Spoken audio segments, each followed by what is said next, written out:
رب اشرح لی صدری ویسر لی امری واحلل عقدۃ من لسانی یفقہوا قولی اللہم الہمنا رشدنا واعذنا من شرور انفسنا اللہم ارنا الحق حقا وارزقنا اتباعہ وارنا الباطل باطلا وارزقنا اجتنابہ اللہم وفقنا لما تحب وترضى آمین یا رب العالمین۔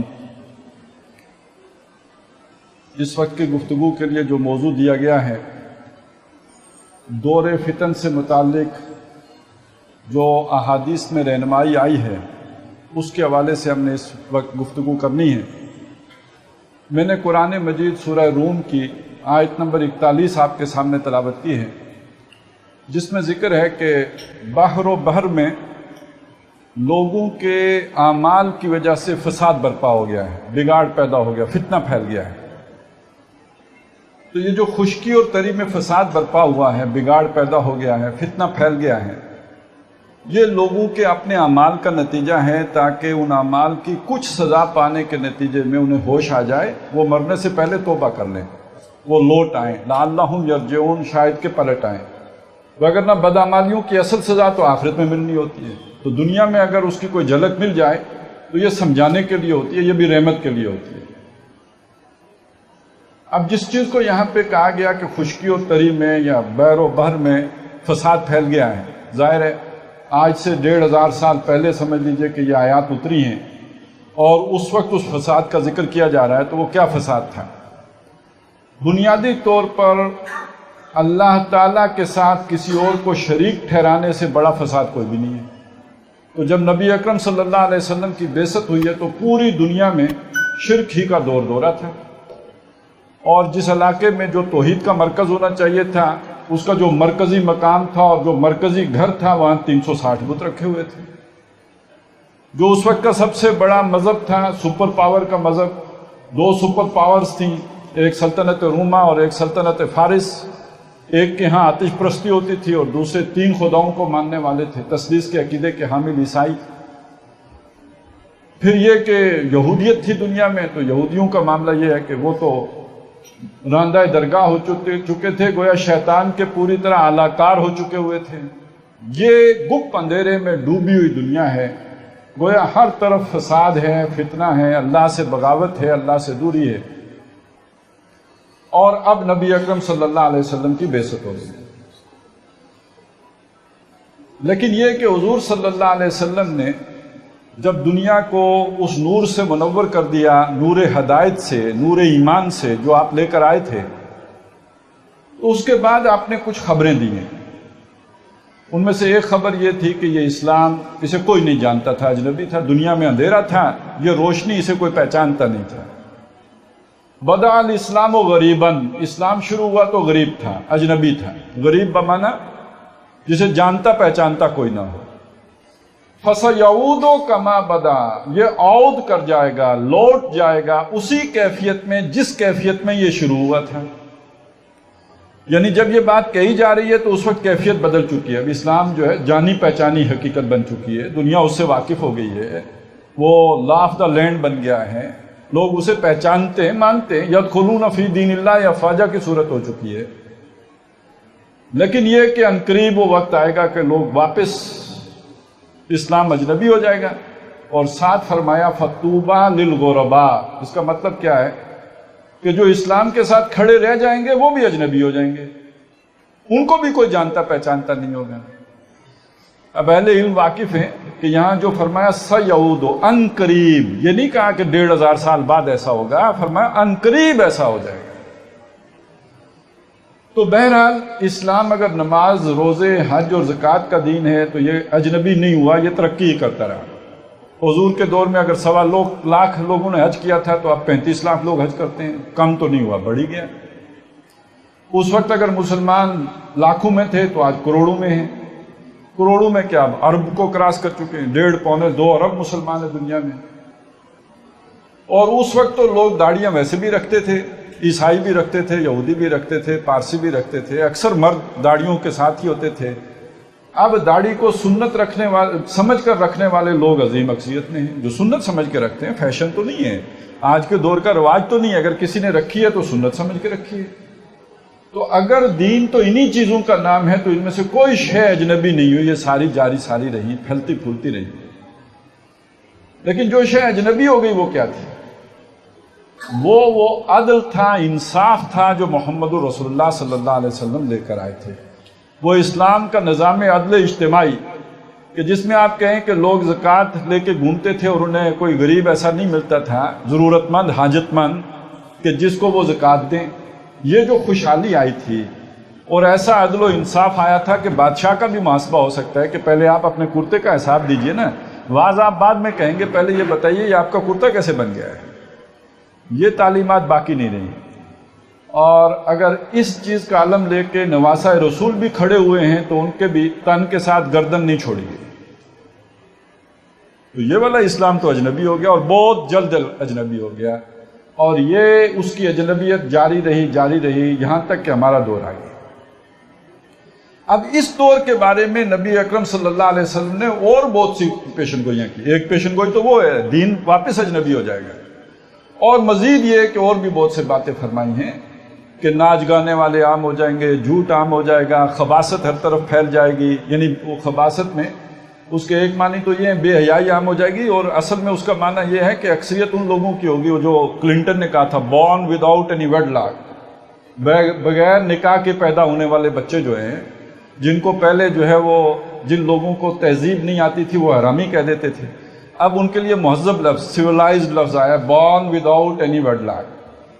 جیسے پہلے بے حیائی کو بے حیائی کہتے تھے، اب کہتے ہیں میں بڑی بولڈ ہوں یا میں بڑا بولڈ ہوں، اب ذرا الفاظ بدل گئے ہیں۔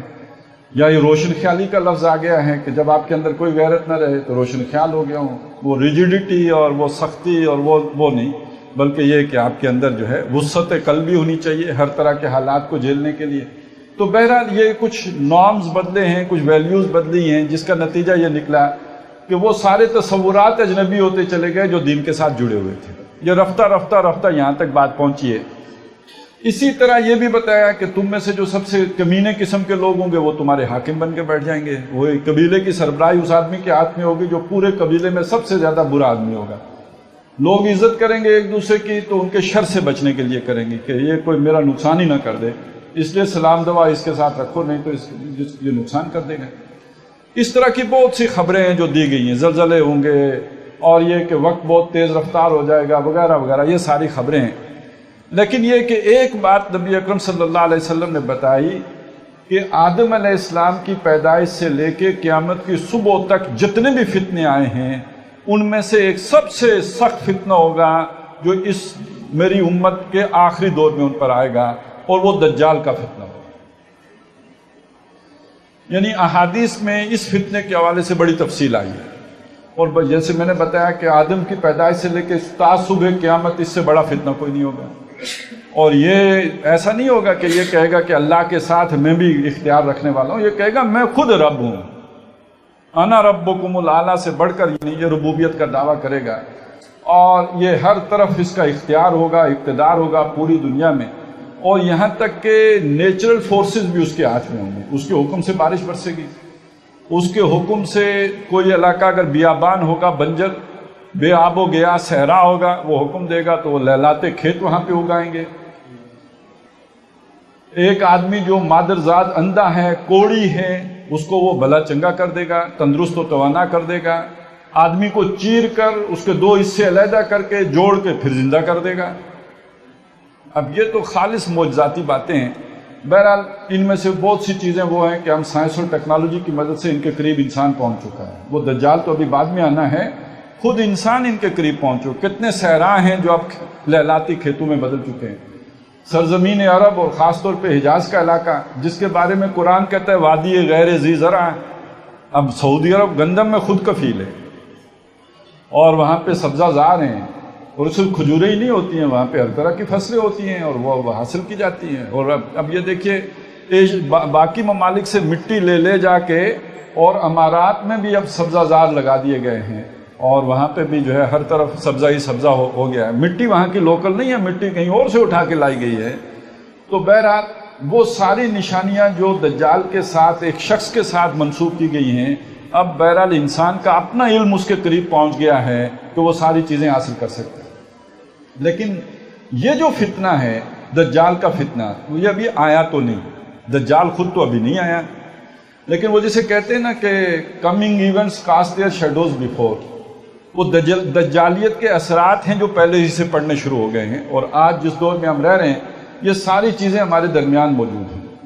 یہ جو فتنہ ہے اس کو سمجھنے کے لیے ضروری ہے کہ پہلے ہم یہ دیکھیں کہ اس کا آغاز کب ہوا، پھر اس کے ہم پر اثرات کیا پڑے، اس کا پھیلاؤ اور وسعت کتنی ہے، اور اس کے نتائج کیا نکلے۔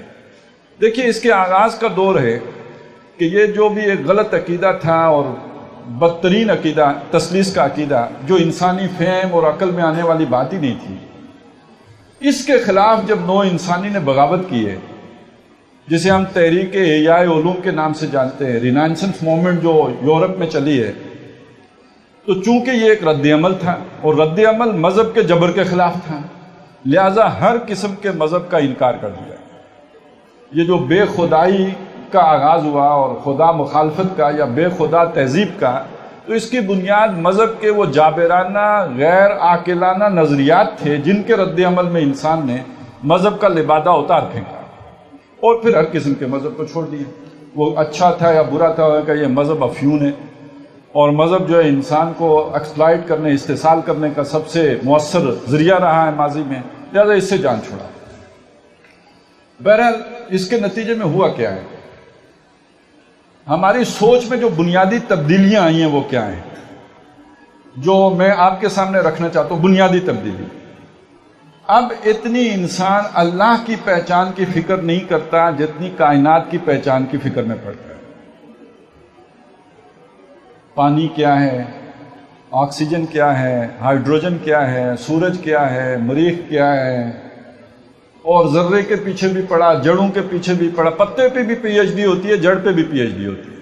یعنی پی ایچ ڈی کا مطلب ہے آدھی سے زیادہ زندگی لگا دینا، اور یہ ساری زندگی لگا کے آپ نے حاصل کیا جڑ کے خواص کیا ہیں، جڑ کیا کرتی ہے، جڑ کا فنکشن کیا ہے، جڑ کے کام کیا ہیں، یہ اتنا ساری بات حاصل کی، اور پتوں پہ بھی لوگوں نے پی ایچ ڈیاں کر لی۔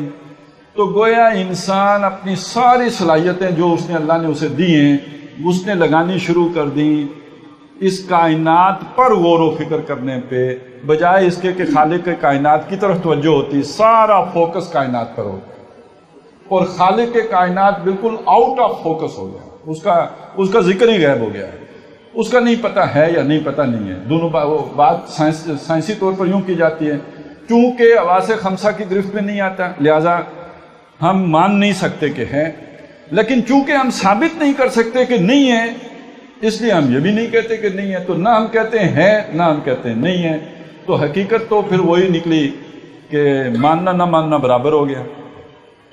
تو اللہ تو گیا، اور یہ تاریخ انسانی میں پہلی مرتبہ ہوا ہے۔ پہلے جو ہوتا تھا نا وہ شرک ہوتا تھا، اللہ کو مان کر اس کے ساتھ اوروں کو جوڑا جاتا تھا۔ اب کیا ہوا، اللہ ہی کی چھٹی ہو گئی۔ یہ بہت بڑا فساد ہے جو برپا ہو گیا، ہر طرف ہو گیا۔ اور اچھا جو مانتے بھی ہیں نا ان کا ماننا بھی چند منٹوں ہی کا ماننا ہوتا ہے۔ ہمارا اللہ بھی جب ہم مسجد میں جا کے سجدہ کرتے ہیں وہ بھی پتہ نہیں کتنے سجدوں میں تو یاد ہی نہیں آتا، کسی سجدے میں یاد آ جاتا ہے، باقی یہ کہ ہمارے اندر سے بھی باہر ہی رہتا ہے۔ لیکن جب ہم مارکیٹ میں آتے ہیں، جب ہمیں ملاوٹ کرنی ہوتی ہے، جب ہمیں جھوٹ بولنا ہوتا ہے، اس کے بعد تو بغیر تو کاروبار ہوتا ہی نہیں نا۔ اب ٹیکس لینے والا بندہ آ جائے ساتھ اللہ بھی کھڑا ہو تو کاروبار تو گیا، تو اس وقت تو اللہ کو دکان سے باہر نکالنا پڑتا ہے کیونکہ جھوٹ بولنا ہوتا ہے۔ اچھا یہ بات میں اپنے پاس سے نہیں کر رہا، اللہ کے نبی نے فرمائی ہے کہ جو شخص جو جھوٹ بولنے والا جھوٹ نہیں بولتا جب حالت ایمان میں، چوری نہیں کر سکتا حالت ایمان میں، حضور نے فرمایا مومن ہر گناہ کر سکتا ہے، جھوٹ نہیں بول سکتا ہے۔ اور اسی طرح لا یسرق السارق حین یسرق وهو مؤمن ولا یزنی الزانی حین یزنی وهو مؤمن ولا یشرب الشرب حین یشرب وهو مؤمن۔ کوئی شرابی حالت ایمان میں شراب نہیں پی سکتا، کوئی چور حالت ایمان میں چوری نہیں کر سکتا، کوئی زانی حالت ایمان میں زنا نہیں کر سکتا۔ تو جب ہم جھوٹ بول رہے ہوتے ہیں، جب ملاوٹ کر رہے ہوتے ہیں، جب دھوکہ دے رہے ہوتے ہیں، جب فراڈ کر رہے ہوتے ہیں، جب اور کچھ یہ ساری حرکتیں کر رہے ہوتے ہیں، تو اس وقت اللہ کو کہیں دور چھوڑ کے آئے ہوتے ہیں نا، ہمارے ساتھ تو نہیں ہوتا ہے۔ تو ہم مسلمانوں کا اللہ بھی بس آتا ہے اور جاتا ہے، ہر وقت ساتھ نہیں ہوتا ہے۔ اور باقی یہ ہے کہ دنیا نے تو اللہ سے جان ہی چھڑا لی، وہ چھوٹا جی والا ہو بڑا جی والا ہو، سارے اللہ ختم، چھٹی، ہر قسم کے معبود کی چھٹی ہو گئی، بتوں کی بھی چھٹی ہو گئی، کوئی نہ اصنام رہے، نہ خدا رہا، نہ اللہ رہا، نہ رسول رہا، کچھ نہیں رہا۔ دوسری بات کیا ہوئی؟ جنت میں جو نعمتیں، جو اصل میں جنت کی نعمتوں کا ذکر کیوں کیا ہے؟ ان نعمتوں کا کوئی تصور ہمارے دل میں ہے نا۔ آپ ذرا تصور کیجئے کسی بڑے لینڈ لارڈ کا، چلے چھوڑیں اسے، کسی جرنیل صاحب کا تصور کیجئے، کسی بہت بڑے ملٹی نیشنل کا جو بڑا مینیجر، کنٹری مینیجر ہے، اس کو ذہن میں لائیں۔ جب وہ ریٹائرڈ ہوگا کیا سوچے گا؟ اس کی سوچ یہ آئے گی ایک کوئی 20-25 کنال زمین لوں اور وہاں پہ ایک فارم ہاؤس بناؤں، وہاں 2-4 بھینسیں بھی ہوں، 1-2 گائیاں بھی ہوں۔ اب دیکھیے یہ اس کی سوچ ہے، وہاں ہی بیچ میں پانی کی نہر بھی ہو۔ تو یہ انسان کی چھپی خواہشات ہیں جنہیں وہ جانتا نہیں، عود کراتی ہیں جب وہ فارغ ہوتا ہے، اور وسائل بھی ہوں تو وہ یہ کرنے کی کوشش کرتے ہیں۔ اسی کے لیے اللہ نے قرآن مجید میں کہا تمہارے لیے جنت ہوگی، وہاں یہ ہوگا، فلاں ہوگا، سارا یہ ساری ان نعمتوں کا ذکر ہے وہاں پہ۔ اب انسان، ایک ہمارے یہاں مثال موجود ہے کہ شداد ایک آدمی گزرا تھا، اس نے کہا یار وہ جنت چھوڑو، ہم ادھر ہی جنت بناتے ہیں، اور اس نے بہت کچھ کر بھی لیا۔ اب آپ سوچئے کہ شداد نے جو جنت بنائی ہوگی اس میں کیا کچھ رکھا ہوگا؟ جو کچھ بھی رکھا ہوگا، آج غریب کی جھونپڑی میں جو سہولتیں موجود ہیں شداد کی جنت میں نہیں تھی۔ سوچ سمجھ کے بات کہہ رہا ہوں۔ یہ جو پنکھا، الیکٹرک پنکھا، پیڈسٹل فین، یہ شداد کے ابا جی کے پاس بھی نہیں تھا۔ باقی ایئر کنڈیشنڈ اور یہ باقی لگژریز جو ہیں، اور مرسیڈیز کاریں اور لیموزین اور یہ اور وہ، اور بیریا ٹاؤن کی ایک کوٹھی جیسا بھی کوئی گھر اس کے پاس نہیں تھا۔ وہ ہی جنت تھی اس کی، جنت، خیالی جنت سمجھ لیجئے۔ جو جنت آج غریب کو میسر ہے شداد کے پاس نہیں تھی۔ لیکن یہ کہ بہرحال اس جنت کی تو قیمت تو دینی پڑتی۔ آج ہر آدمی دنیا کی جنت کے پیچھے پڑا ہوا ہے۔ میرا گھر، اب وہ جو ہوتا ہے نا ایک سٹیٹس لائف، اور یہ کہ اس کے ساتھ جو ایک تصور آ جاتا ہے کہ بھئی ایک یہ کچھ ہمارے ساتھ ہو، تو بہرحال اس کے لیے دن رات ایک کرنا پڑتا ہے، بلکہ دن رات ایک اب مردی کو نہیں کرنا پڑتا۔ کہتے ہیں جب تک میاں بیوی دونوں مل کے کام نہ کریں گھر نہیں چل سکتا۔ تو اس کا ایک نتیجہ یہ نکلا کہ آخرت کی جنت پتہ نہیں ملے نہ ملے، مل گئی تو ٹھیک ہے، لیکن یہ کہ دنیا کی جنت ہاتھ سے نہ جائے، اس کے لیے ہر کوئی لگا ہوا ہے۔ آپ ذرا سوچیں نا، یہ سیالکوٹ، لاہور اور بڑے شہروں میں یہی ہوتا ہے کہ جو اچھے اسکول ہیں ان میں جب آپ بچے کو داخل کرانے جاتے ہیں تو وہ کہتے ہیں جی سیٹیں تو پہلے سال ہی میں داخلہ مشکل سے ملتا ہے، تو پھر لوگوں نے 1 سال پہلے سے ابھی بچے کو اگلے سال داخل کرانا ہے تو ابھی سے سیٹیں ریزرو کرنی شروع کر دی، کرتے کرتے اب پیدائش سے بھی پہلے ریزرو کرنی پڑتی ہے۔ تو گویا ابھی بچہ پیدا نہیں ہوتا اس کے کیریئر کی فکر لگ جاتی ہے، اور کیریئر کون سا ہے؟ ایسا کیریئر کہ جس کے نتیجے میں وہ دنیا جنت بنا سکتا ہے۔ تیسری جو بات ہوئی ہے وہ یہ ہوئی ہے کہ انسان کو اللہ تعالیٰ نے جن صلاحیتوں اور جن خصوصیات کے ساتھ پیدا کیا ہے، ان میں سے جو روحانی خصوصیات ہیں ان سے انسان بالکل غافل ہو گیا، اور اپنی حیوانی جو اس کی ضرورتیں ہیں، جبلتیں ہیں، ان کا قیدی ہو گیا، اور یہ حیوانی ضرورتیں اس کی روحانی ضرورت کے اوپر رکاوٹیں ہیں۔ یہ بالکل ایک ایسی شے ہے کہ جیسے کوئی اخروٹ ہے تو اس کے اندر گری ہے، اور اس کے اوپر وہ جو شل ہے جب تک آپ اسے توڑیں گے نہیں گری تک نہیں پہنچیں گے۔ بادام کو توڑے بغیر گری تک نہیں پہنچ سکتی۔ انسان کی جو اصل صلاحیت ہے، اصل جو اس کی گری ہے، وہ اس کی روح ہے۔ اس روح کے اوپر یہ حیوانی ضرورتیں شل کی مانند ہیں، جب تک اسے آدمی بریک نہ کرے، توڑ نہ دے، وہ روحانی صلاحیتیں اجاگر ہی نہیں ہوتی۔ اور وہ جو اقبال نے کہا نا، جگر خون ہو تو چشم دل میں ہوتی ہے نظر پیدا، تو جب تک یہ جگر خون نہ کیا جائے، یعنی اپنی دنیا برباد نہ کی جائے، یہ جنت لٹائی نہ جائے، میری دنیا لٹ رہی تھی اور میں خاموش تھا، اس وقت تک روحانی جلا نہیں مل سکتی، روح کو جو ہے وہ غذا نہیں مل سکتی۔ تو اس سے انسان آج کا بالکل غافل ہو گیا، اور اپنے جسم ہی کو بنانے، سنوارنے، ابارنے اس میں لگ گیا ہے۔ تو بہرحال اس ساری بات کا حاصل کیا ہوا کہ انسان اپنی اساس سے، اپنی بنیاد سے، اپنی جڑ سے کٹ کر ایک مصنوعی، اب یہ مصنوعی کا لفظ کو دجال کے ساتھ میں جوڑ کے آپ کو دکھاؤں، دجل کہتے ہیں فریب کو. اور فریب کیا ہوتا ہے؟ فریب یہ ہوتا ہے کہ جیسے ہم کہتے ہیں نا بیروپیہ، ایک آدمی ہوتا ہے اس کی شکل و صورت اور ہوتی ہے، وہ کوئی اور بیروپ بھر کے آ جاتا ہے جو وہ ہوتا نہیں. یہ دجل ہے، یہ دجالیت ہے. اب ایک شے ہے اس کی اصل حقیقت وہ نہیں ہے، لیکن اس کے اوپر ہم نے ملمہ ایسا چڑھا دیا ہے کہ وہ ہمیں بڑی چمکیلی، بڑی اچھی نظر آنی شروع ہو جاتی ہے. پہلے بزرگ نصیحت کیا کرتے تھے کہ چمکتی چیز دیکھ کر جو ہے ماتھا نہیں پھوڑا جاتا ہے، لیکن اب چمکتی چیز لے کے تو لوگ اندھا دھند دوڑنا شروع کر دیتے ہیں، کیونکہ اس میں اٹریکشن محسوس ہوتی ہے، دوڑ کے اس کی طرف جاتے ہیں. تو بہرحال یہ پہلا پردہ پڑ گیا، پہلا فتنہ پڑ گیا. اس فتنے نے انسان کو آخرت سے، اللہ سے، جنت سے، اپنے آپ سے غافل کر دیا. وَلَا تَكُونُوا كَالَّذِينَ نَسُوا اللَّهَ فَأَنسَاهُمْ أَنفُسَهُمْ. ان لوگوں کی طرح نہ ہو جانا جو اللہ کو بھول بیٹھے تو اللہ نے انہیں اپنے آپ سے غافل کر دیا. لیکن اپنی جسمانی ضروریات سے نہیں غافل ہوئے، اپنے بطن و فرج کے تقاضوں سے نہیں غافل ہوئے، وہ روحانی تقاضوں سے غافل ہو گئے، اپنی روح سے غافل ہو گئے، اپنی خودی پہچان و غافل افغان کی مانند اپنی خودی سے بے خبر ہو گئے. یہ ہے پہلی سطح اس دجل کی، فریب کی یا فتنے کی. اس سے آگے جو بے خدا تہذیب جب آگے بڑھی، اللہ ظاہر ہے جب جیسے بیج درخت بنتا ہے، اسی طرح ان غلط عقائد نے جب تہذیبی صورت اختیار کی تو اس سے پھر تین اور برائیاں پیدا ہوئیں. ایک برائی آئی سماجی سطح پہ. کسی زمانے میں تقسیم ہوتی تھی یہ برہمن ہے، یہ شودر ہے، اسے اب بہت گھٹیا سمجھا جاتا ہے. اچھا یہ بھی تقسیم ہوتی تھی یہ گورا ہے، یہ کالا ہے، اس کو بھی اب بہت گھٹیا سمجھا جاتا ہے. یہ تو فائدہ ہو گیا ہے، یہ تو اچھی بات ہو گئی. ہمارے ہاں بھی بہرحال اس کے اثرات ہیں، یہ سید زادہ ہے، یہ مصلی ہے. تو بہرحال یہ اسلامی تعلیمات تو نہیں ہیں، لیکن وہ اثرات جس ماحول میں رہیں اس کے کچھ نہ کچھ پڑ جاتے ہیں. تو اگر وہاں برہمن اور شودر تھا تو ہم نے بھی کچھ کوشش کرنی تھی سو کر لی. لیکن اب یہ دور نہیں رہا، اب وہ مسئلے ختم ہوئے، اب ایک نیا دور آ گیا. اس نئے دور میں اونچ نیچ کے کوئی اور تصورات آ گئے. یہ وہ لوگ ہیں جو صاحب حیثیت ہیں اور یہ وہ لوگ ہیں جو غریب غربا ہیں. اب وہ بے شک سید زادے ہوں، بے شک برہمن ہوں، اگر وہ غریب ہیں تو اب یعنی سٹرکچر اتنا بدل گیا ہے کہ اگر آپ ایک شخص ہے وہ دولت مند ہے، اس کے وہ دنیا کی جنت اس کے پاس ہے، تو کوئی بڑے سے بڑا حسب نسب والا بھی اس سے حسب نسب نہیں پوچھے گا، اور یہ بھی نہیں پوچھے گا کہ ہیروئن بیچ کے یہ دولت حاصل کی ہے تم نے، ٹیکس چوری کر کے حاصل کی ہے، رشوت لے کے حاصل کی ہے، حلال کی ہے کہ حرام کی ہے، تم کو ملاوٹ کرنے والے ہو، اٹھائی گیر ہو، کیا بلا ہو، نہیں، جو بھی ہو دولت مند ہو، بس ٹھیک ہے تم صاحب سلام ہو، تمہیں سلام کیا جا سکتا ہے، رشتہ داری کی جا سکتی ہے، ہمارے لیے بڑی عزت کی بات ہوگی آپ سے تعلق رکھنا.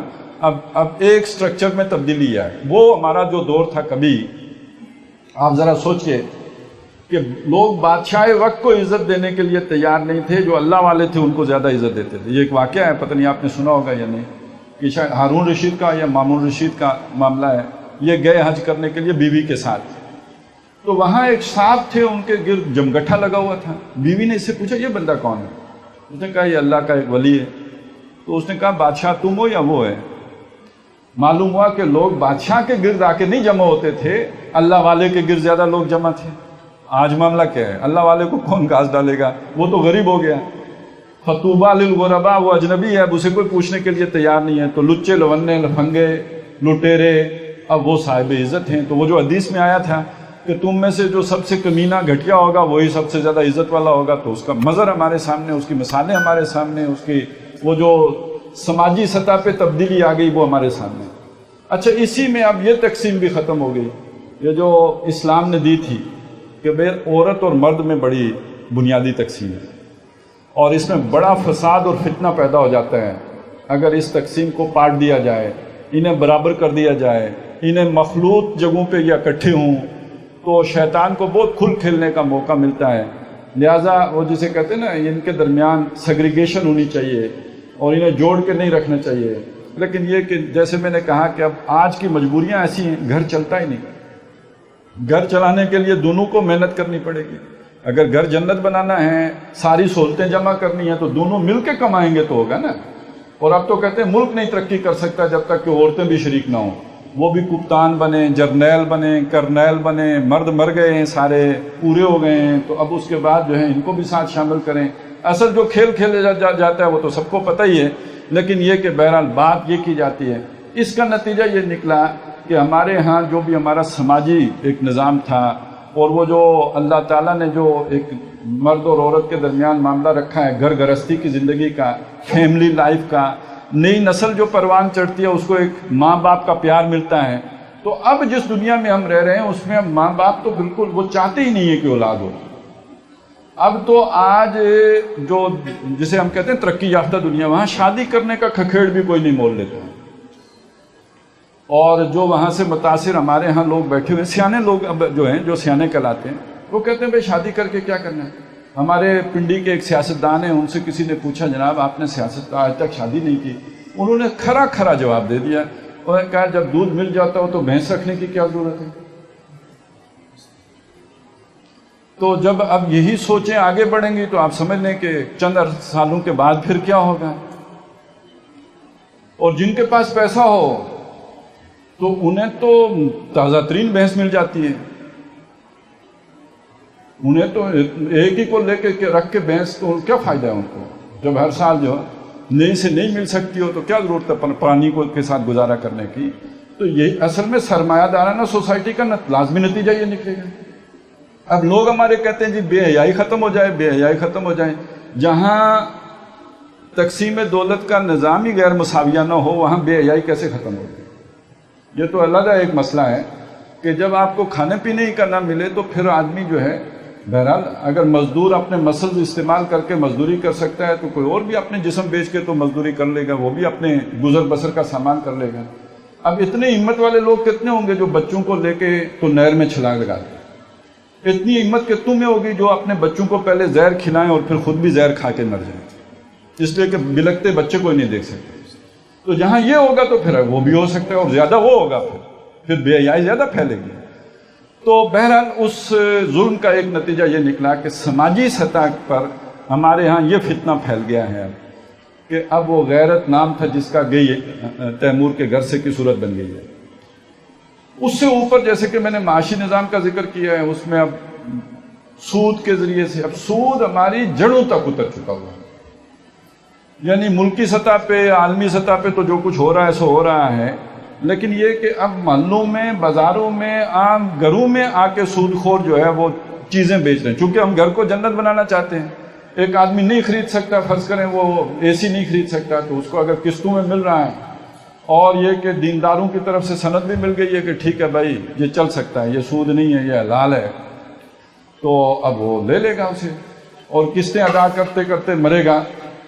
لیکن یہ کہ بہرحال یہ چیزیں اب اتنی پھیل گئی ہیں، گاؤں دیہات تک چلی گئی ہیں، ہر شخص مجبور ہو گیا، پھنس گئے۔ ہمارا ملک ہے جس میں ہم رہتے ہیں، آپ ذرا سوچیں نا، یہی قرض لیتے رہے، آج ایک فرد قرض لے رہا ہے پٹھان سے یا کسی بنیے سے لے رہا ہے قرض، یہی ہمارا ملک قرض لیتا رہا، اب کہاں آ کے کھڑے ہو گئے؟ اب ساری معیشت کا بٹھا بیٹھ رہا ہے یا نہیں بیٹھ رہا ہے؟ اور اب یہ جو 6 ملین لے رہے ہیں اور اس کے ساتھ جو شرائط آ رہی ہیں، ذرا 2 مہینے کے بعد دیکھیے گا کیا ہوتا ہے۔ چیخیں تو ابھی نہیں کر رہی ہیں، 2 مہینے کے بعد دیکھیے گا۔ کسی بھی ملک میں جب غربت کا ریشو جو ہے 50% سے زیادہ لوگ خط غربت سے نیچے چلے جائیں، اس کی معیشت پھر کبھی نہیں اٹھ سکتی،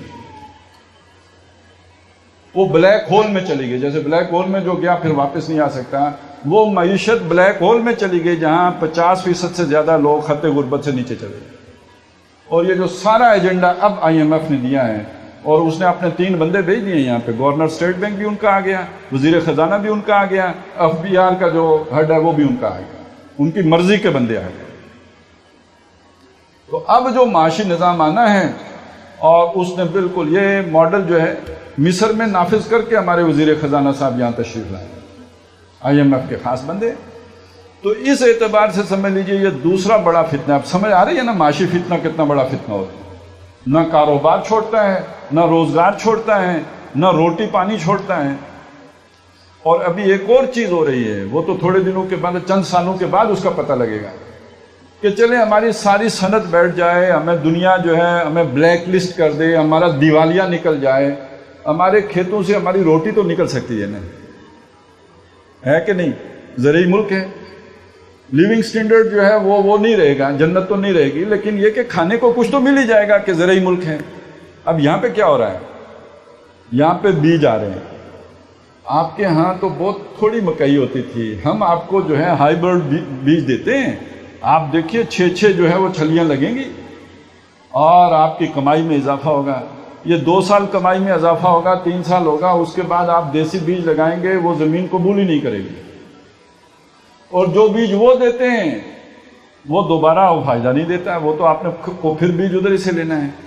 تو جب ہم پوری طرح ڈیپینڈنٹ ہو جائیں گے بیج، جیسے کہ مرغی کا ایک لیئر ہے نا، لیکن یہ کہ جو بریڈر ہے اس کا انڈا تو ہم نہیں بنا سکتے، وہ تو وہیں سے لانا پڑتا ہے۔ لہذا جب پوری طرح ڈیپینڈنٹ ہو جائے گی دنیا بیج انہی کمپنیوں سے لینے پر، ان کی اجارہ داری قائم ہو جائے گی، تو جو قیمت مرضی مقرر کریں، ہم نے محنت کر کے جو کمانا ہوگا وہ بھی پہلے وہ لے چکے ہوں گے۔ لہذا یہ معیشت پوری طرح گویا وہی جو شر کی طاقتیں کہیں، دجالی طاقتیں کہیں، جو فتنہ پرور طاقتیں کہیں، ان کے قبضے میں جا چکی ہے پوری معیشت، پوری دنیا کی معیشت۔ وہی ظہر الفساد فی البر والبحر بما کسبت ایدی الناس، آزادی ختم۔ اور یہ بھی حدیث میں آیا ہوا تھا کہ تمام رزق کی جو بھی وسائل ہیں یہ سارے دجال کے قبضے میں چلے جائیں۔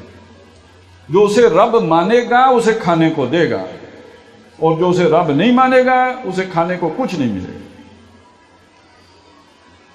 اور ایک روایت میں یہ بھی ہے کہ مومن کا بس کھانا یہ ہوگا کہ وہ سبحان اللہ کہے، الحمدللہ کہے، اس کو کھانے کو لقمہ کچھ نہیں ملے گا۔ تو حالات وہ بنتے جا رہے ہیں یا نہیں بنتے جا رہے؟ اس سے آگے چلیں، سیاسی سطح پر اللہ، جیسے میں پہلے کہہ چکا، کوئی اللہ کی حاکمیت کا تصور کسی مذہب کو اس میدان میں دخل دینے کا حق ہی حاصل نہیں، اور ویسے کوئی چون بھی نہیں کرتا۔ ہندو اپنے حد تک راضی ہیں، عیسائی بھی راضی ہیں، یہودی بھی راضی ہیں۔ تکلیف تھوڑی بہت مسلمانوں کو ہوتی ہے، وہ کہتے ہیں حاکم اللہ ہے، جو کہتے ہیں وہ کہتے ہیں، پھر یہ ہمارے دشمن ہیں۔ وہ مسلمان جو صرف نماز، روزے، حج زکوٰۃ کی بات کریں، ہمارا ان سے کوئی جھگڑا نہیں۔ وہ مسلمان جو نیکی کی بات کریں، اچھا ہے، ہمارا کوئی جھگڑا نہیں۔ لیکن جو پولیٹیکل اسلام کی بات کریں، حاکمیت اللہ کی ہوگی، یہ ہیں فنڈامنٹلسٹ۔ جو فنڈامنٹلسٹ ہیں وہ ہیں ٹیررسٹ، خود بہت ٹیررسٹ ہیں۔ لہذا ان مسلمانوں کے ساتھ ہمارا جھگڑا ہے، ہمارا لڑائی ہے، اور ان کے وجود سے ہم دنیا کو پاک کر کے چھوڑیں گے۔ معلوم ہوا کہ اللہ کا نام لینا مشکل ہو گیا۔ رقیبوں نے رپڑ لکھوائی ہے جا جا کے تھانے میں کہ اکبر نام لیتا ہے خدا کا اس زمانے میں۔ تو یہ 3 سطحوں پر جو اس کے اثرات پڑے، یعنی سب جو سماجی سطح پہ، معاشی سطح پہ، سیاسی سطح پر، وہ اس کے سے جو فتنہ برپا ہوا، اس نے ساری انسانیت کو اپنی لپیٹ میں لے لی۔ اب آئیے ایک اور فتنے کی طرف، اس کا ذکر بھی ہے کہ چلیں یہ دھوکے باز سیاسی لیڈر تو تھے، معاشی دھوکے تو تھے، یہ تو سارے دھوکے اپنی جگہ پہ۔ ایک اور دھوکے کا ذکر ہے کہ لوگ ہوں گے، اور وہ لوگ ہوں گے الائمۃ المضلین، گمراہ کرنے والے رہنما ہوں گے، مس گائیڈ کرنے والے رہنما، جن کا کام لوگوں کو ہدایت دینا نہیں ہوگا، ان کی خیر خواہی نہیں ہوگا، ان کی بھلائی نہیں ہوگا، بلکہ ان کی تباہی ہوگا، ان کو برباد کرنا ہوگا۔ اب دیکھیے، رہنما ایک تو سیاسی قسم کے رہنما ہوتے ہیں، لیکن سیاسی رہنماؤں میں بھی قائد اعظم جیسے سیاسی رہنما بھی ہوتے ہیں، گاندھی جیسے، مہاتما گاندھی جیسے بھی سیاسی رہنما ہوتے ہیں، ماؤ زیتونگ جیسے سیاسی رہنما بھی ہوتے ہیں، نیلسن منڈیلا جیسے سیاسی رہنما بھی ہوتے ہیں۔ یہ وہ سیاسی رہنما ہوتے ہیں جو اپنی قوم کے خیر خواہ ہوتے ہیں، بھائی خواہ ہوتے ہیں، وہ اپنے سارے ایسٹس بھی قربان کر کے اپنی قوم کی بھلائی چاہتے ہیں، اپنی ذات کی پرواہ نہیں کرتے، اپنی صحت کی پرواہ نہیں کرتے، اپنی مال و اولاد کی پرواہ نہیں کرتے، سب اپنی قوم کے لیے وقف کر کے رکھتے ہیں۔ لیکن وہ بھی تو سیاسی رہنما ہوتے ہیں جو قوم کو لارے لپے لگاتے ہیں، روٹی کپڑے مکان کے لگاتے ہیں، تبدیلی کے لگاتے ہیں، اسلامی نظام کے لگاتے ہیں، لیکن یہ کہ اپنے مفادات سمیٹتے ہیں۔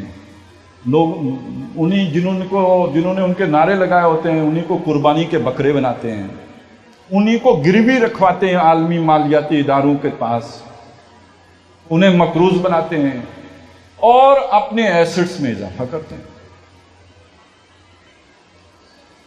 باقی یہ جو ہمارے ملک میں کہانی چلی ہے نا، فلانا چور اور فلانا چور، ہوتے سارے ایک جیسے ہیں۔ بات یہ ہے کہ جو ہمارے اصل حکمران ہیں انہوں نے ڈھونڈ کے ایسے ہی لوگ آگے رکھے ہوتے ہیں کہ ہماری سنتے رہیں، دائیں بائیں ہوں تو ہم انہیں پکڑ لیں۔ کانا بندہ جلدی پکڑا جاتا ہے، ہمارے ہاں وہ بات مشہور ہے، فلانا فلانے کا کانا ہے۔ یہ سیاستدان سارے کے سارے پنڈی والوں کے کانے ہیں اور اسی لیے لائے جاتے ہیں۔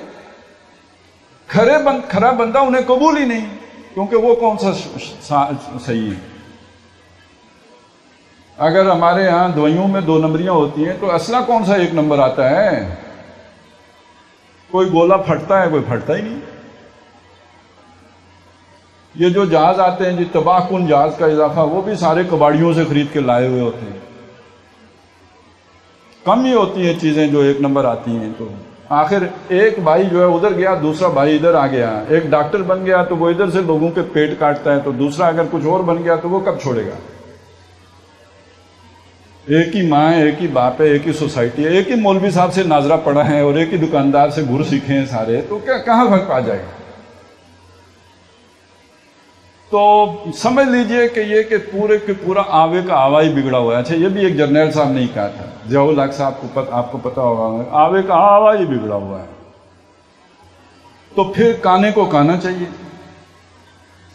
الخبیثات للخبیثین، تو برے بروں کے لیے ہیں، وہی ساتھ چل سکتے ہیں۔ ہم جنسی ایک دوسرے کے ساتھ رہ سکتے ہیں، انہیں اچھے بندے تو چاہیے نہیں جو انگلی اٹھانے والے ہوں، جو پکڑنے والے ہوں، جو بات کرنے والے ہوں۔ تو پھر ہمارے سارے اچھا، بلکہ مجھے علامہ اقبال کا ایک شعر یاد آ گیا ہے کہ علامہ اقبال نے شیطان سے کہلوایا، شیطان اللہ تعالیٰ کو کہہ رہا ہے، شیطان تو بہت بڑی شے ہے، وہ بھی ایک رہنما ہے، بہت بڑا رہنما ہے، شر کا رہنما ہے، لیکن اس نے بھی ہاتھ جوڑ کے، علامہ اقبال کہتے ہیں، اللہ سے کہا کہ جمہور کے ابلیس ہیں ارباب سیاست، باقی نہیں میری ضرورت اب تئے افلاک۔ اللہ میرا کام ختم، میرے دادے پیدا ہو گئے ہیں، ان کے ہوتے ہوئے میری کیا ضرورت ہے زمین کے اوپر؟ جمہور کے ابلیس ہیں ارباب سیاست، باقی نہیں میری ضرورت اب تئے افلاک۔ تو سب سے بڑا دھوکے باز اگر یہ کہہ رہا ہے، اور کوئی مولوی نہیں کہلوا رہا ہے اس سے، علامہ اقبال کہلوا رہے ہیں اس سے، تو اندازہ لگا لیجئے کہ کتنے الائمۃ المضلین، گمراہ کرنے والے رہنما کس قدر ہیں۔ اچھا، اسی سے مجھے یاد آیا، سیاسی سطح پر ہی یہ بات بھی ہے کہ علامہ اقبال نے توجہ دلائی ہے مسلمانوں کو کہ تمہارا رہنما کون ہونا چاہیے، ہے وہی تیرے زمانے کا امام برحق جو تجھے حاضر و موجود سے بیزار کرے۔ حاضر و موجود کیا ہے؟ یہ مال و دولت دنیا، یہ زر، یہ چمکتی چیزیں، یہ دنیا کو جنت بنانا، جو تمہیں اس سے بیزار کر کے اللہ کی طرف، آخرت کی طرف موڑنے والا، یہ تیرا سچا امام ہے، سچا رہنما ہے۔ باقی یہ کہ جو تمہیں بادشاہوں کا پرستار بنائے، کو ایگزسٹنس سکھائے، باطل دوئی پسند ہے، حق لا شریک ہے، شرکت میانہ حق و باطل نہ کر قبول، جو اس کیفیت سے ہمکنار، یہ تمہارا جعلی 2 نمبر ٹھگ رہنما ہے، یہ کوئی صحیح رہنما نہیں ہے تمہارا۔ تو سیاسی سطح پر ہمیں یہ رہنما ملے۔ اس سے آگے چلیں، ہمارے جو معاشی طور پہ جو آتے ہیں ہمارے حالات کو سنوارنے کے لیے ماہرین، تو وہ معین قریشی صاحب ہوتے ہیں، وہ شوکت عزیز صاحب ہوتے ہیں، وہ حفیظ شیخ صاحب ہوتے ہیں، سب کے نام مسلمانوں والے ہوتے ہیں، اسی قوم کے افراد ہوتے ہیں، اور ان سب کے شناختی کارڈ وزارت سنبھالنے کے بعد بنتے ہیں۔ اب مجھے بتائیے، وہ ہمارے اندر زیادہ ہوتے ہیں کہ ساری زندگی جن کا نمک کھایا ہوتا ہے ان کے اندر زیادہ ہوتے ہیں، اور اس ملک سے جانے کے بعد پھر جا کے انہی کو سروسز پرووائڈ کر رہے ہوتے ہیں۔ کہاں ہیں شوکت عزیز اور معین قریشی کہاں ہیں؟ نوجوانوں کو تو شاید اب یاد بھی نہ ہو، معین قریشی بھی کبھی شوکت عزیز کے ابا جی بن کے آئے تھے یہاں، ارلی 90s میں آئے تھے۔ تو یہ جو سارے معاشی طور پر چکر بازیاں، اور سب سے بڑے چکر باز ہمارے مذہبی رہنما، 77 میں نظام مصطفیٰ کی تحریک چلائی، نتیجے میں اپنی وزارتیں لے کے چھٹی کر دی۔ مصطفیٰ کے لیے درود سلام رہ گیا، اور ان کے نام پہ تحریک چلانے والے وزارتوں کے مزے لوٹتے۔ اور پھر اسی وقت نہیں ہوا، کتنے اس کے بعد بھی مذہب کا نام استعمال کیا، جہاد کشمیر، جہاد افغانستان، لوگوں کے بچے قربان کروائے۔ میں تو کہتا تھا یہ بکرا بیچنے والے نہیں ہوتے کسائی، یہ ان سے بڑے کسائی، انہیں پتہ ہے سب کیا ہو رہا ہے، لیکن پھر بھی لوگوں سے چونکہ ٹھیکے لیے ہوئے ہیں، ہم نے اتنے بچے پرووائڈ کرنے ہیں، بدلے میں آپ نے ہمیں یہ دینا ہے، ٹھیکے لیے ہوئے تھے، کرتے رہے ہیں۔ اور کسے کہتے ہیں اللہ، جہاد کے نام پر بھی فراڈ، یہ تو معین قریشی سے بھی اگلی بات ہے، اس نے یہ والی ٹھگی تو نہیں کی، یہ تو جہاد کے نام پہ فراڈ ہوئے ہیں، نظام مصطفیٰ کے نام پہ فراڈ ہوئے ہیں، اللہ کے دین کے نام پر فراڈ، اس سے بڑا کون سا ہو؟ اور پھر اگر کسی کے دل میں خیال آئے، ان حالات میں خیال آئے، یار میرا دل بہت خراب ہو گیا ہے، گندا ہو گیا ہے، دنیا میں آلودہ ہو گیا ہے، برائی سے بھر گیا ہے، اب وہ میں صفائی چاہتا ہوں، تو آگے اور ٹھگ بیٹھے ہوئے ہیں، آؤ تمہارا دل صاف کر دیں، ذرا چندہ تو ادھر دو نے۔ ہم کو تو میسر نہیں مٹی کا دیا بھی، گھر پیر کا بجلی کے چراغوں سے روشن، شہری ہو دیہاتی ہو مسلمان ہے سادہ، مانند بتاں پوچھتے ہیں یہ کعبے کے برہمن، نذرانہ نہیں یہ سود ہے پیران حرم کا۔ یعنی ایک سود خور وہ ہیں ادارے جو بیٹھے ہوئے ہیں اور ان کے جو گماشتے آتے ہیں یہاں سے لوگوں کو لوٹ کے لے جاتے ہیں، تو یہ بھی تو سود خور ہیں، نذرانہ نہیں یہ سود ہے پیران حرم کا۔ ہر خرقہ سالوس کے اندر ہے مہاجن، خرقہ سالوس ریاکاری کا چوگا، یہ گمراہ کرنے والے رہنما کہ جو لوگوں کو ورگلا کر انہیں دھوکہ دے کے، انہیں دغا دے کے۔ اب دیکھیے دجل اور فریب میں نے کیا کہا تھا، بیروپیہ کا لفظ کہا تھا نا، یہ بیروپیے ہیں یا نہیں؟ سب سے بڑے بیروپیے تو یہ ہو گئے، زاغوں کے میراث میں آئی ہے انہیں مسند ارشاد۔ یہاں پہ یہ اس لیے بیٹھے ہیں کہ ان کے ابا جی اس جگہ پہ بیٹھے ہوئے تھے، باقی ان کا اپنی کوئی صلاحیت اہلیت نہیں ہے، میراث میں آئی ہے انہیں مسند ارشاد، زاغوں کے تصرف میں عقابوں کے نشیمن، جہاں کبھی عقاب بیٹھا کرتے تھے، اللہ والے، واقعی اللہ والے، اللہ کی خاطر دن رات ایک کرنے والے، صبح و شام اپنے کیریئر ختم کر دینے والے، اب ان کی اولادیں وہاں پہ ہیں تو کووں کی طرح، لیکن یہ کہ ٹھکانہ وہ عقابوں والا انہوں نے پکڑا ہوا ہے، زاغوں کے تصرف میں عقابوں کے نشیمن۔ یہ الائمۃ المضلین، یہ سب سے بڑے گمراہ کرنے والے رہنما جو ہیں، مذہبی رہنما، اور یہ دونوں طرح کے مذہبی رہنماؤں میں سے وہ پیر فقیر بھی، اور یہ جو علماء اور اپنے اسکالرز بھی، ہم جو تھوڑا زیادہ پڑھ جاتے ہیں تو اس کو بہرحال اب ماڈرنزم کے نام پر، اور یہ کہ مسلمانوں کو جو ہے وہ تھوڑا ماڈرنسٹ بنانے کے لیے فنڈز بھی ملنا شروع ہو جاتے ہیں، تو یہ سارا ایک ہی چین بن گیا ہے، اور اس سارے نے دیکھیے کتنا بڑا فتنہ پیدا کر دیا۔ اب دین کو کدھر ڈھونڈیں گے، حقیقت کو کدھر تلاش کریں گے، رہنمائی کہاں سے لیں گے، کس کے پاس جائیں گے؟ لیکن میں اس ساری صورتحال میں بجائے دکھ میں مبتلا ہونے کے یا پریشان ہونے کے یا مایوس ہونے کے خوش ہوتا ہوں کہ اب آپ کے پاس کوئی چارہ نہیں ہے سوائے اس کے کہ جو اصل رہنما اللہ نے محفوظ رکھا ہوا ہے، ان تمام حالات میں چھپا کے رکھا ہے ہمارے لیے، وہ اس کی کتاب ہے، کہ اب ہم رہنمائی اس سے حاصل ہے۔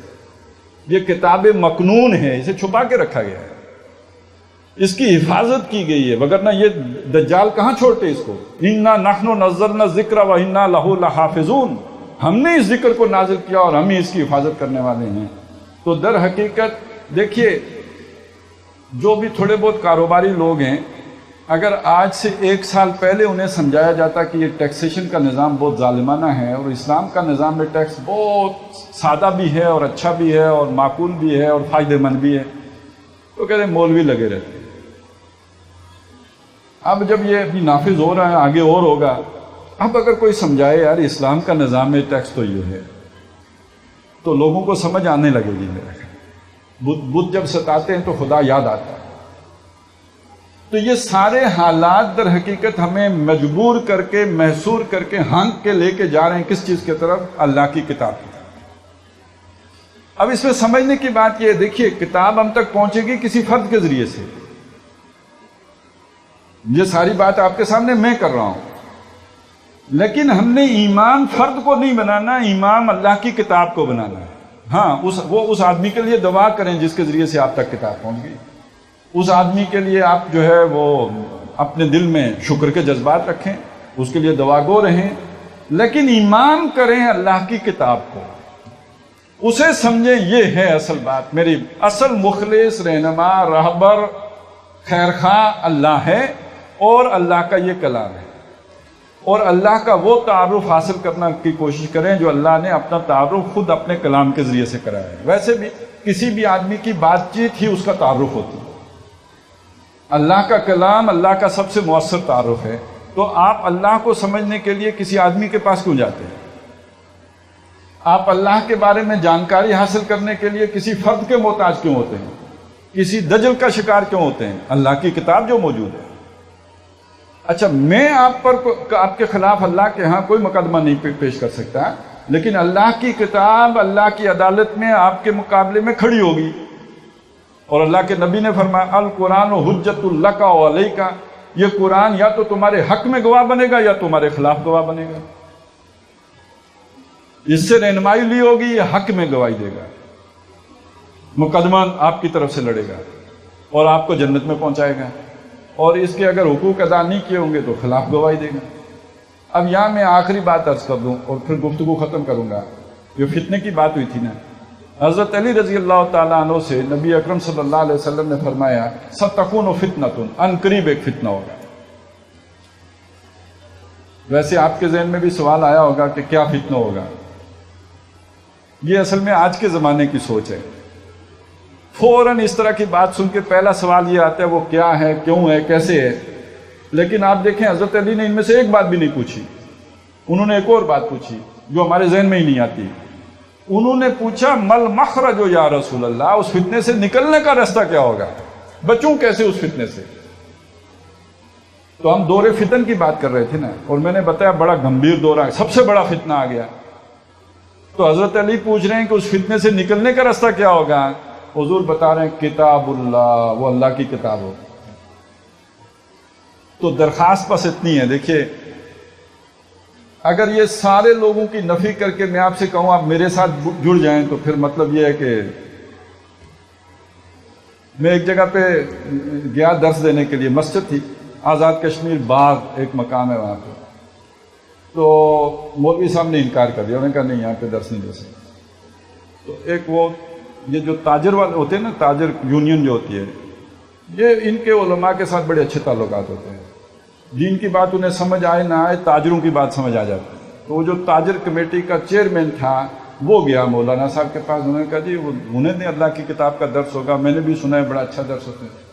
انہوں نے کہا اتنی دور سے مولوی صاحب پھر اتنے کیا لینے آئے ہیں؟ کیونکہ ان کی سمجھ سے باہر ہے یہ بات کہ کوئی محض اللہ کی کتاب کی بات کرنے کے لیے بھی اتنا سفر طے کر کے آ سکتا ہے. انہیں لگا یہ مسجد پہ قبضہ کرنے آیا. تو اگر میں آپ کو اپنی بات کروں آخر میں تو پھر آپ کو ایسا لگے تو ٹھیک ہی لگے گا. لیکن اگر میں یہ کہوں کہ ہمیں اللہ کی کتاب سے جڑنا چاہیے تو اللہ کی کتاب تو جتنی میری ہے اتنی ہی آپ کی بھی ہے. اور یہ وہ شے ہیں، بلکہ ایک کتاب ہی میں ایک بات کا ذکر ہے. ہم کیا چیزیں، اللہ کے نبی نے بھی اپنے آپ کو اس حیثیت میں پیش نہیں کیا. حضرت عمر رضی اللہ تعالیٰ عنہ نے غزوہ احد کے موقع پہ جب یہ سنا کہ حضور شہید ہو گئے، تلوار پھینک دی کہ اب لڑنے کا کیا فائدہ جب حضور ہی نہیں رہے. تو سورہ آل عمران کی ایک آیت ہے جس میں کہا ما محمد الا رسول، محمد نہیں ہے مگر رسول ہے. قد خلت من قبلہ الرسل، ان سے پہلے بہت سے رسول گزر چکے ہیں.